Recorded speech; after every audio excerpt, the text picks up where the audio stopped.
I am in the rhythm and flow of ever-changing life. Awareness is the first step in healing or changing. When we have some pattern buried deeply within us, we must become aware of it in order to heal the condition. Perhaps we begin to mention the condition, to complain about it, or to see it in other people.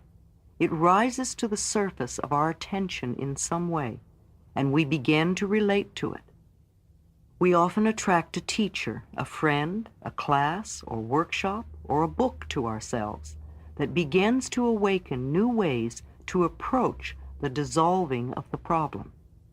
My awakening began with a chance remark of a friend who had been told about a meeting. My friend did not go, but something within me responded, and I went. That little meeting was the first step on my pathway of unfoldment. I didn't recognize the significance of it until some time later. Often our reaction to this first step is to think the approach is silly or that it doesn't make sense. Perhaps it seems too easy or unacceptable to our thinking. We don't want to do it. Our resistance comes up very strong.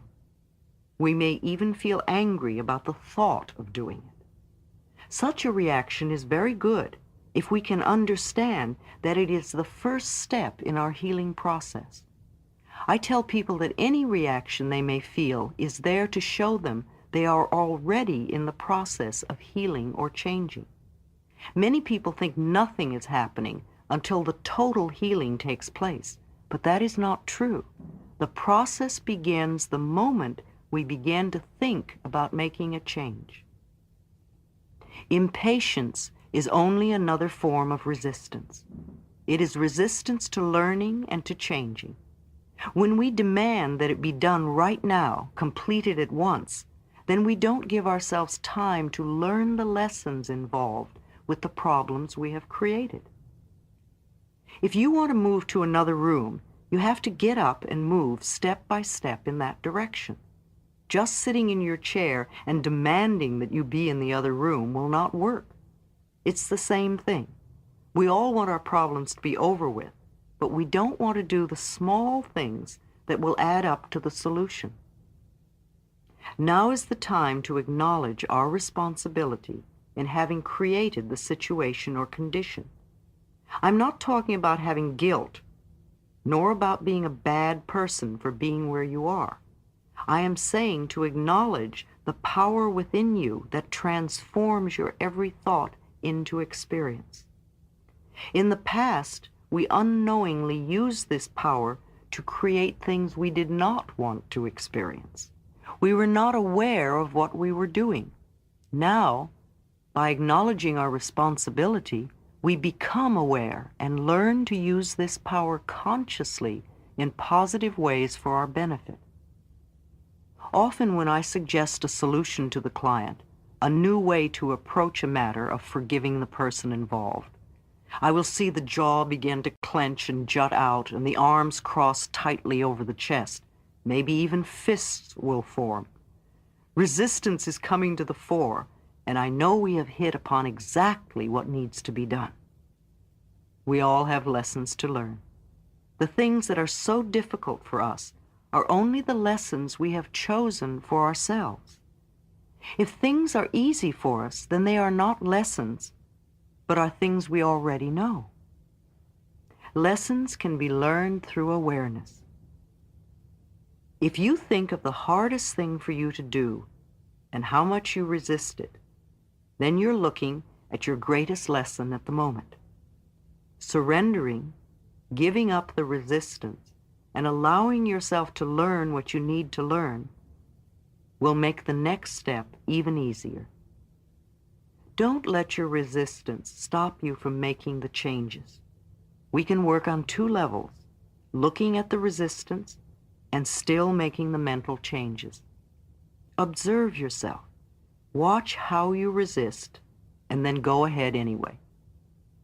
Our actions often show our resistance. For instance, changing the subject, leaving the room, going to the bathroom, being late, getting sick, procrastinating by doing something else, doing busy work, wasting time, looking away or out the window, flipping through a magazine, refusing to pay attention, eating, drinking, or smoking, creating or ending a relationship, creating breakdowns, cars, appliances, plumbing, etc. We often assume things about others to justify our resistance. We make statements like, "It wouldn't do any good anyway. My husband, wife won't understand. I would have to change my whole perspective." Only crazy people go to therapists. They couldn't help me with my problem. They couldn't handle my anger. My case is different. I don't want to bother them. It'll work itself out. Nobody else does it. We grow up with beliefs that become our resistance to changing. Some of our limiting ideas are, it's not done. It's just not right. It's not right for me to do that. That wouldn't be spiritual. Spiritual people don't get angry. Men, women just don't do that. My family never did that. Love is not for me. That's just silly. It's too far to drive. It's too much work. It's too expensive. It'll take too long. I don't believe in it. I'm not that kind of person. We give our power to others and use that excuse as our resistance to changing. We have ideas like, God doesn't approve. I'm waiting for the stars to say it's okay. This isn't the right environment. They won't let me change. I don't have the right teacher, book, class, tools. My doctor doesn't want me to. I can't get time off from work. I don't want to be under their spell. It's all their fault. They have to change first. As soon as I get, then I'll do it. They don't understand. I don't want to hurt them. It's against my upbringing, religion, philosophy. We have ideas about ourselves that we use as limitations or resistance to changing. They are too old, too young, too fat, too thin, too short, too tall, too lazy, too strong, too weak, too dumb, too smart, too poor, too worthless, too frivolous, too serious, too stuck. Maybe it's all just too much. Our resistance often expresses itself as delaying tactics. We use excuses like, I'll do it later. I can't think right now. I don't have the time right now. It would take too much time from my work. Yes, that's a good idea. I'll do it later. I have too many other things to do. I'll think about it tomorrow. I'll do it as soon as I get through with, or as soon as I get back from this trip. The time isn't right. It's too late or too soon. Denial. This form of resistance shows up in denial of the need to do any changing. Things like, there's nothing wrong with me. I can't do anything about this problem. I was all right the last time. What good would it do to change? If I ignore it, maybe the problem will go away. By far, the biggest category of resistance is fear. Fear of the unknown. Listen to these.